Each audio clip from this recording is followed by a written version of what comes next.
এই জায়গাগুলোতে আমাদের শৃঙ্খলা নিয়ে আসতে হবে এবং এগুলিতে যদি শৃঙ্খলা নিয়ে আসতে পারি তাহলে আমরা যে বিশ্ববিদ্যালয়কে সেন্টার অফ এক্সিলেন্স বলছি অথবা যে this is the centre of talent hub বলছি সেটি প্রকৃত অর্থে আমাদের প্রতিফলিত করা সম্ভব হয়ে উঠবে।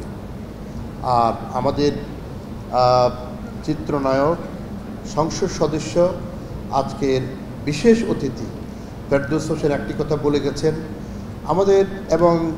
আমাদের যারা অগ্রায়ণ যাদের জন্য তাদের মধ্যে সোহেলও বলে গেছেন যে শিক্ষকদের সাংবাদিকতা যেটি আছে সেই সাংবাদিকতা যেন অনেকটা অবজেক্টিভ সাংবাদিকতা যেন হয় সেটি আমরা প্রত্যাশা করি।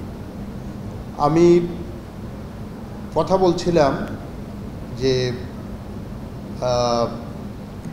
আমাদের মার্কিন যুক্তরাষ্ট্রের একজন প্রফেসর আমার ঘনিষ্ঠ বন্ধু আমার সাথেই ফিজিক্সে লেখাপড়া করেছে, এখন মার্কিন যুক্তরাষ্ট্রের সেন্ট্রাল ফ্লোরিডা ইউনিভার্সিটির vice president research vice president হিসেবে সে কাজ করে।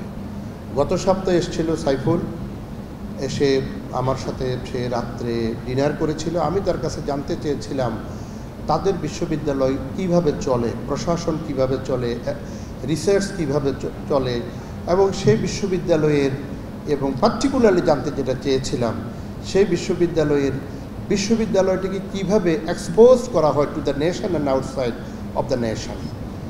তো সেটি বলতে গিয়ে বলছিল তার বিশ্ববিদ্যালয়ের কিছু নিউজ, বিশ্ববিদ্যালয়ের যে নিউজ লেটার এবং বিশ্ববিদ্যালয় থেকে নিউজ যেভাবে জাতীয়ভাবে প্রেরণ করা হয় সেগুলি বলতে গিয়ে সে বলছিল সেখানে একটা টিম আছে, সেই team on behalf of the president সেই টিম তারা কাজ করে এবং সেটি বিশ্ববিদ্যালয়ের যে নিউজগুলো সুনাম বহন করে, বিশ্ববিদ্যালয়ের যে নিউজগুলো ক্রেডিট বহন করে, যে নিউজগুলোর মধ্যে দিয়ে বিশ্ববিদ্যালয়ের র্যাঙ্কিং বলি অথবা আপগ্রেডেশন বলি সেটা ন্যাশনালি এবং ইন্টারন্যাশনালি যেগুলো গুরুত্ব বহন করে, ভ্যালু এডিশন যেগুলো করে বিশ্ববিদ্যালয়ের, সেই নিউজগুলো পরিবেশন করার জন্য তাদের একটা গ্রুপ আছে। সেই গ্রুপ এই কাজগুলো on behalf of the president এবং প্রেসিডেন্টের অনুমতি নিয়ে তারা এই নিউজগুলো পরিবেশন করে। সাম্প্রতিক সময়ে কিছু নিউজ হয়েছে,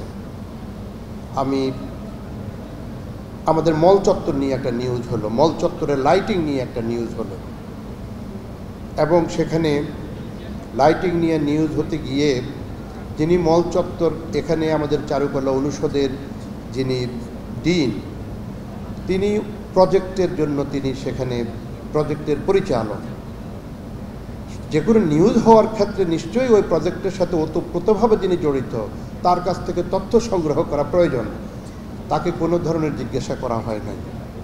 ট্রায়াল বেসিসে আমরা যে লাইটগুলো ব্যবহার করি সেগুলো বলেছে যে বিশ্ববিদ্যালয় কোনো ধরনের ইন্সপেকশন না করে বিশ্ববিদ্যালয় যে লাইটগুলো বিশ্ববিদ্যালয়ের ইয়েতে নেই, আমাদের টেন্ডার ডকুমেন্টে নেই, সেগুলো ব্যবহার করা হয়েছে।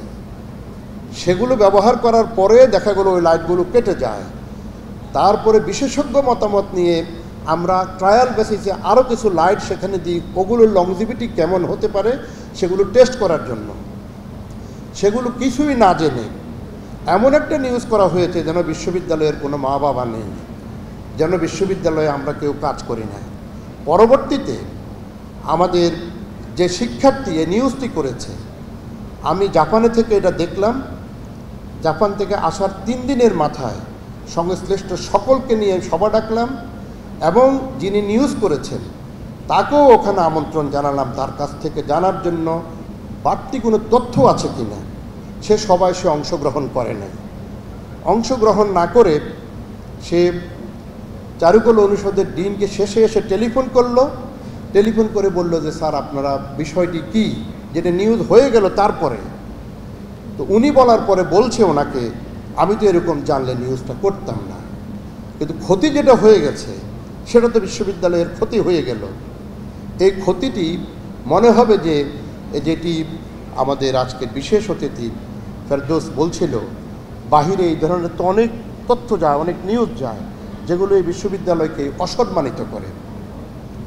আমাদের প্রোপাচার্য শিক্ষা ইদানিং কন্ট্রাক্ট ডকুমেন্টে থাকা যে বিষয়গুলো আছে, প্রি শিপমেন্ট ইন্সপেকশনের জন্য ফিনল্যান্ড গেল। আমাদের বঙ্গবন্ধু হলে লিভ প্রকিউর করা হবে, জগন্নাথ হলে লিভ প্রকিউর করা হবে, এবং লিভ প্রকিউর করা হচ্ছে আমাদের আর্থ অ্যান্ড ইঞ্জিনিয়ারিং ফ্যাকাল্টির যে ভবনটি হচ্ছে সেখানে। এটি হলো প্রি শিপমেন্ট ইন্সপেকশন। এখন প্রৌপচার্য শিক্ষার আগে আমাদের ট্রেজারার গিয়েছে, লিফটের যে প্রকিউরমেন্ট এটি প্রায় অনেক টাকার।